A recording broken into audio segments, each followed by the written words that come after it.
Slurpty Derp, volume 9672 plus 4 minus 4 equals slow.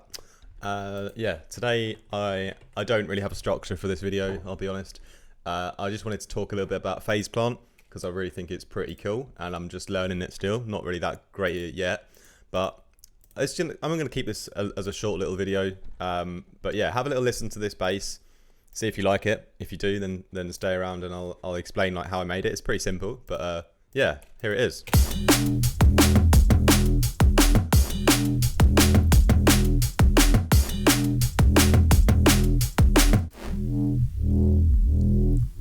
So it's pretty nice and fat and juicy in my opinion, and I think that well I will say that I love this synth already, and although I'm a vital boy at heart, I'm a vital man at heart. No, I think that phase plant has a lot of like new possibilities for me to explore, and although I make really amazing sounds with Vital quite quickly, not bragging, but I mean like it's easy to quickly make wicked sounds. I just fancy a bit more of a challenge, so I'm going to learn this one for a bit. And yeah, I'm sort of approaching it with a Vital mindset, and I guess that's probably the wrong thing to do because I'm trying to do everything in the FM section in between the oscillators and get all the best sounds that way, because in Vital that's the best way for me. You know, I can really easily get great tones already just with the oscillators and the FM. A little bit harder in this synth, I find. You know, I don't feel like I always get the best result doing that, and I feel like I have to use more effects, or I have to try other things, use the global unison and things to get a bit more stereo, but we'll figure it out. Anyway, so the bass I've got here, these modulations, I was watching some other tutorials, and shout out my G Dash Glitch who made a video recently about this, and this is something I did also in Vital a bit before, but I think it's really a nice way to like track a bunch of modulations to the same LFO but have them all different, so then when you change the original LFO they all kind of move together. So in like drum and bass then, how you could use this for like a really more specific and like subtle details like in the low end, like in the bass. So that's what I've done here. So what am I actually modulating then? So on the first remap here, I'm modulating the FM amount. So I've got like a sine wave here at -12, and that's going to be FMing this sine wave, which is at sort of 1 octave lower, but it's a little bit, you know, there's a little bit of tiny detuning on the pitch here. So, you know, the output of here goes into the phase of the first one to start the frequency modulation. And then you can see, you know, it's moving because I've tracked the remap to that modulation. Okay, so it's a little bit confusing, but the remap is moving the FM. So it's, you know, we're automating the amount of the frequency modulation via this remap. You can see it going up and down like this, right? So that's like movement number 1, and then movement number 2. So again, I've got a separate remap, and this time I've drawn a different shape. You know, so rather than a saw up, it's kind of a saw down, and this one is being routed. If you have a look here, it's being routed to the detuning of the whole global unison, right?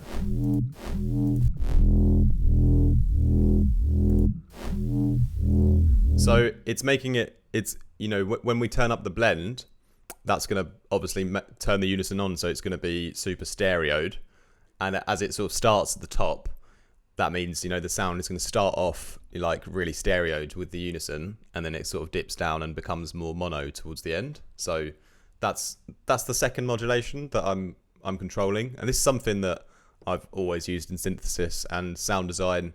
Something cool to modulate is the amount of sort of width. So that's a cool way you can do it with the global unison. So we can modulate the whole width of the sound to come in and out. So that's going to make it a lot more expressive. You know, it's imagine the sound is sort of like swelling, you know, like from mono to stereo. So that's the kind of effect we've got going on here. So the first FM that's controlling like the tone of the growl, like sort of between the sine waves. Then the second one here is controlling like the stereo swell of the sound. And the third one is a little more subtle detail, and this is controlling the frequency shifter on a really small amount here. And if I take that off and put it back on, if you sort of right click and see the amount, it's sort of at minus 0.9%, so it's really small. But if I exaggerate it, it starts to really mess with the whole pitch of the kind of bass and the sine. But at such a small amount,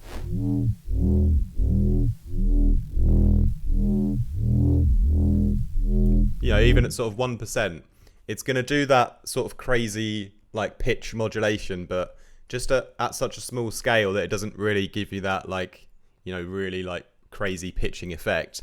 But it's going to like move the frequencies just enough, like in that little spot in the low end, where the mid-range is. And it's that exact little movement that's going to help the sound sort of pop out of the speaker more, because like when you're dealing with low end like sine waves and subs and stuff like that, if they're so static, and they're not modulated or moving, they tend to be quite bland and also a bit like less powerful, because often the power in like the bass is like dictated by its movement.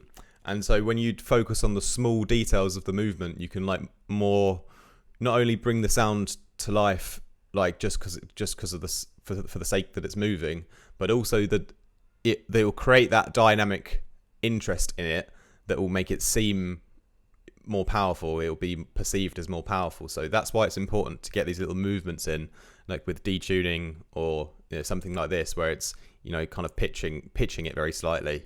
That's going to help pop the sound out of the speaker and like increase the power in the low end sort of harmonics of the sine wave. So make it way more interesting than just like a normal kind of bog standard sine wave without anything on it. So that's like those are the three things that I've just sort of modulated. And bear with me because I'm really noob at this synth. But that's kind of how I got this sound.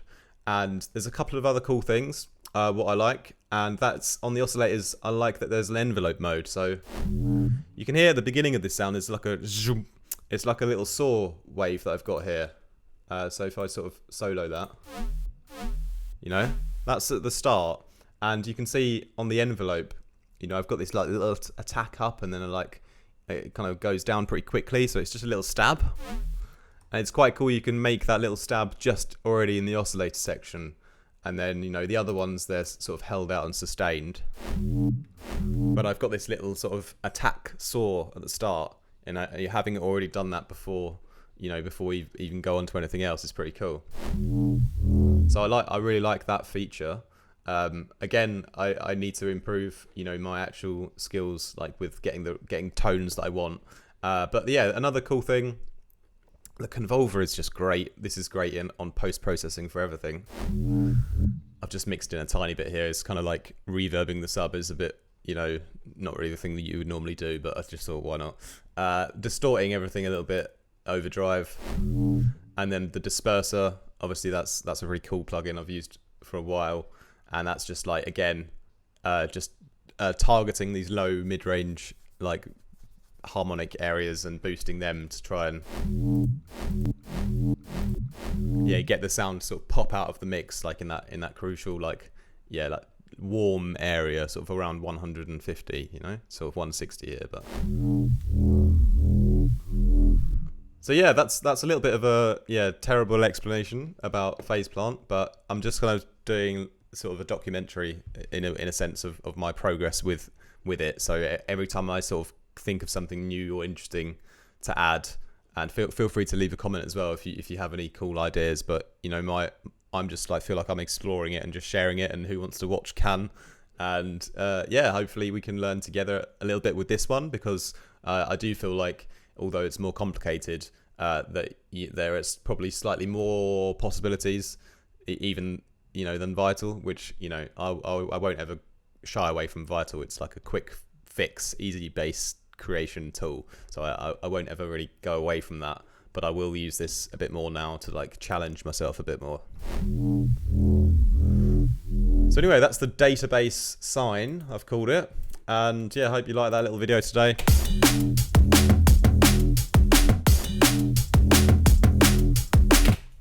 Much love, my G's. Hope you have a great rest of your week. Stay tuned for a special video coming tomorrow. And yeah, don't do the thing I wouldn't.